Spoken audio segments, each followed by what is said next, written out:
Bienvenue à votre émission à l'écoute du Seigneur. Que la grâce, la paix, la bénédiction de Dieu vous accompagne tout au long de cette émission au nom de Jésus-Christ. Nous venons de terminer la série « Ne l'écoute pas et ne consent pas ».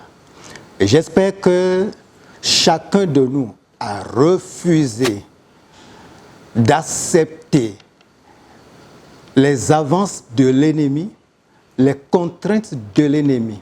Et le Seigneur nous a appuyés et nous donne la victoire dans tous ces domaines, c'est-à-dire dans la famille, dans nos trésors et dans tous les biens que nous disposons ici-bas. Nous allons commencer une nouvelle série, mais qui est la suite de celle qui vient de finir. Et nous allons intituler cette série de messages « Notre comportement face aux menaces de l'ennemi ». Notre comportement face aux menaces de l'ennemi. Alors, pour la toute première émission, nous allons parler de la menace de Ben-Hadad. La menace de Ben-Hadad. Et nous lisons dans 1er Roi, chapitre 20, le verset 10. 1 Roi, chapitre 20, le verset 10. Voici ce qui est écrit dans les Écritures. Ben-Hadad envoya dire à Akab que les dieux me traitent dans toute leur rigueur si la poussière de Samarie suffit pour remplir le creux de la main de tout le peuple qui me suit. La menace de Ben-Hadad. Alors avec l'émission « Ne l'écoute pas et ne consent pas », le roi Akab effectivement a refusé d'écouter Ben-Hadad. Il a refusé de se livrer. Et qu'est-ce qui va se passer? Le roi Ben-Hadad ne va pas se laisser faire. Il va utiliser tous les moyens possibles pour contraindre le roi Akab à se rendre. C'est la menace de Ben-Hadad.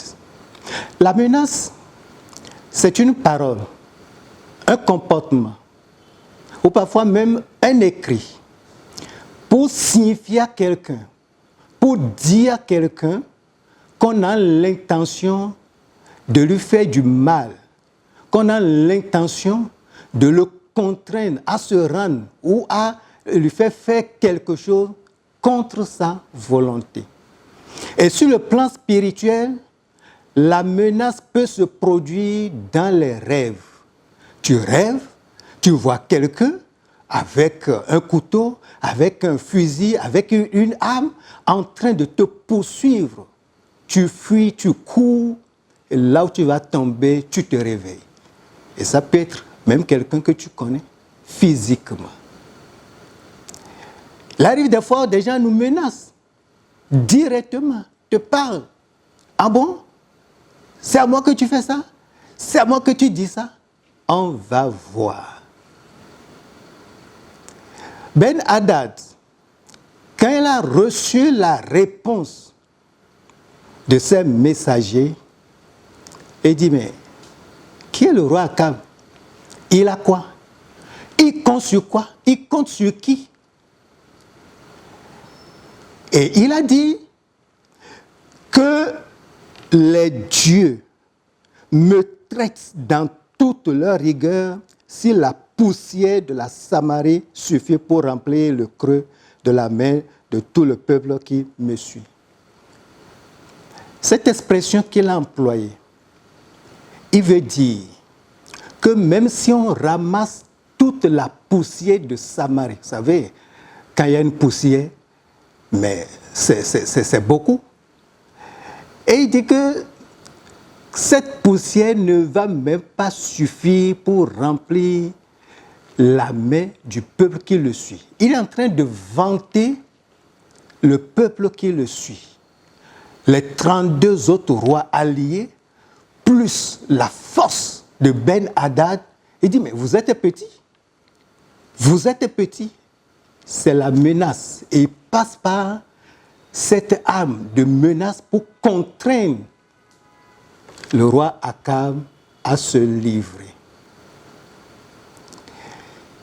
Je bénis le nom de Dieu pour ta vie qui m'écoute. Je ne sais pas la situation dans laquelle tu te trouves.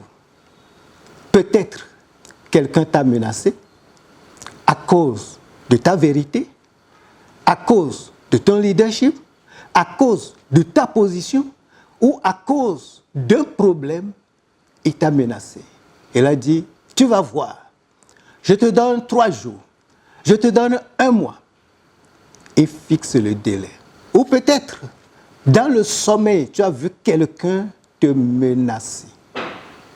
Maintenant même, je me tiens dans l'autorité du puissant nom de Jésus de Nazareth pour neutraliser, détruire toutes les forces de menace utilisées contre toi, que ce soit par parole, que ce soit par écrit, que ce soit par comportement, que ce soit dans la nuit, dans les rêves. Je me tiens dans l'autorité du puissant nom de Jésus de Nazareth. Je neutralise ces forces maléfiques. Je te mets à l'abri du danger. Tu ne verras rien au nom de Jésus-Christ. S'il y a quelque chose à voir, c'est le bonheur que tu vas voir, c'est la vie que tu vas voir, c'est la promotion que tu vas voir, c'est la célébration de ton mariage ou le mariage de tes enfants que tu verras au nom de Jésus-Christ. Soyez bénis. Amen.